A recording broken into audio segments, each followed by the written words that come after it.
As scientists fight every day to learn more and more about coronavirus, governments around the world are doing their best to contain the crisis. In Israel, anyone entering the country has to go into a 14-day quarantine. In India, they're sending coronavirus alerts to all 1 billion cell phones. And in Washington, D.C., President Trump has said in order to prevent the spread of the disease, he'll stop shaking hands and go back to grabbing people by the pussy. But while governments are doing what they can, as individuals, we've also been told that we ourselves can change our behavior to help stop the spread of the coronavirus. You know, for instance, wash your hands for 20 seconds, cough into your elbow, and whatever you do, do not look into a mirror and say coronavirus 3 times. That's how it comes out. And now, the latest instruction is for everyone to get some space.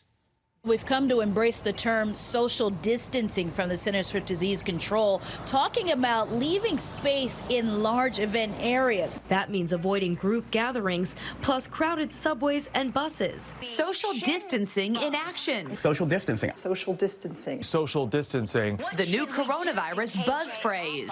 Yes, the buzz phrase of the moment is social distancing, also known as "don't breathe on me, bitch." And this looks like it could be a pretty big change for our society. Although it's also the perfect excuse if you've been wanting to break up with someone. Just be like, hey, baby, you know I love you, but the World Health Organization, they say we need some space. I actually wish social distancing was a thing when I was in middle school. Yeah, because it would have made all the times I ate alone in the bathroom seem way more responsible. I'd be like, I'm not a loser, I'm social distancing. Now, although it sounds fancy, all social distancing means is keeping people from congregating together in one place. Sort of like the opposite of what you guys are doing right now. Yeah. You know, you're doing so much. Yeah! Live a little! It's why you've been hearing about all kinds of events being canceled lately. Coachella postponed, South by Southwest canceled. Even Bernie and Biden both canceled their rallies tonight. Which actually didn't hurt Bernie Sanders at all, because his voice is so loud, whether you come to the rally or not, you're still gonna hear his message. Yeah, he's just out there like telling you, we need Medicare for all. I bet there's aliens in space who now support Medicare for all. They're like, this earthling makes a good point. Medicare should cover our anal probes. We're paying too much. And now people are taking social distancing so seriously, even schools all over America are kicking kids out. Schools from coast to coast are closing this morning to clean the classrooms. Ohio State University just became the latest college to cancel in-person classes. Harvard, now among the colleges and universities, telling students don't come back from spring break. Parents with children at Treadwell Middle and elementary schools are not playing around. And don't nobody want their child to be sick, and don't nobody want to take that virus to their house. Many wiped their kids down, and some even sprayed them with disinfectant spray as they took them home Monday. Yo,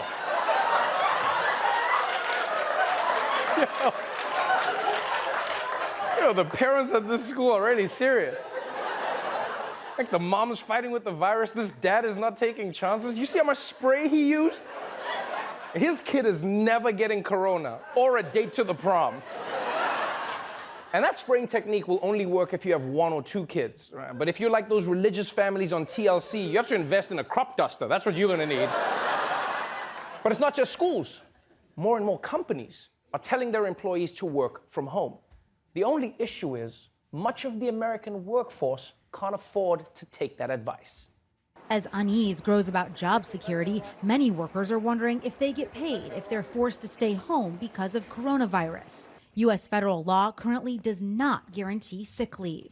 Less than 60% of blue-collar workers get paid time off. We're talking about rideshare drivers, cashiers, and servers. So I work for Uber, Lyft, Grubhub, DoorDash, Postmate, Amazon Flex.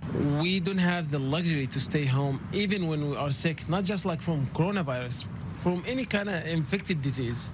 Okay, does that guy work for every app on our phones? Did you hear his list?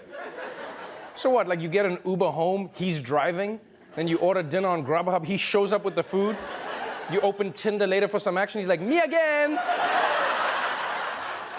I wouldn't even be surprised if he's also your calculator app. You're just like, what's 250 divided by 7? He's like, okay, hold on, Trevor, let me think. Carry the one, we're moving that.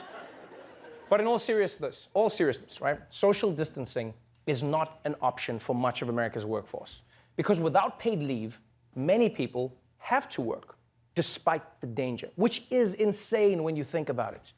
Like, imagine if Godzilla was attacking a city, but delivery people still had to keep doing their jobs. And I was just like, Godzilla, Godzilla! Oh, here's your pad thai. Sorry, some of the soup spilled because of the kaiju. Thank you very much. And everyone, from schools to businesses, festivals, political rallies, everyone is doing their part to keep their social distance. But it turns out, one of the groups who's most at risk just DGAF. The CDC recommends people over the age of 60 practice social distancing. There are few signs seniors are listening. At this softball game at the Villages outside Orlando, most of the players are in their 60s, 70s, even 80s. The only thing they say they've been told to cut back on is their post-game high fives. 72-year-old Rick Sanford isn't keen on any suggestion he change his lifestyle. Well, I'll be frank and say I think that's bogus, and I think it's something that each individual has to decide upon their own. Wait, what? I'm sorry, that's insane. You don't just get to decide what you think about a disease. That's not a thing. No one's in the doctor's office like, Doc, be honest, is it bad? And the doctor's like, yeah, it's up to you. Yeah. It's actually funny how all of us here are working on social distancing to protect old people who are the most at risk. But then old people are just out there living their best life. Yeah. They're just like, good luck distancing yourself from these hips. These hips. These hips. And you know, folks, that's the problem with this generation. We've sacrificed so much for them. And all they care about is their dancing and their goofing around. And you know what, Grandpa Rick? If that's the way you want to play it, then we'll have no option but to get that spray dad and hose you geriatric delinquents down.